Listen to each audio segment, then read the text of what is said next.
Okay, so we're going to look at the BizDocs question from the SEC sample paper, and it came up as question 4, which is a short question worth 6 marks. Okay, so using the information given on the invoice extract below, complete the 3 blank spaces. So you have total excluding VAT is 27,000. You've got a trade discount of 10%, which is given to you there, 2,700. You have to remember though that you are going to minus the trade discount. So you're giving that to your customers. Okay, so they do not have to pay the full 27,000. You're giving them some money off it. So that works out at 24,300 euro.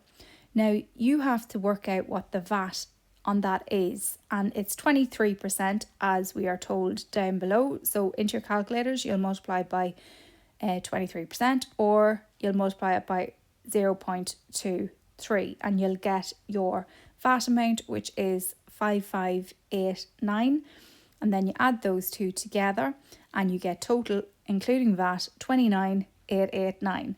Now, why do we add VAT? We add VAT because VAT stands for value added tax, which is a tax on goods and services that is collected by the seller and sent to the revenue commissioners. Okay, so that is why we add. So that is the SEC sample paper BizDocs question complete.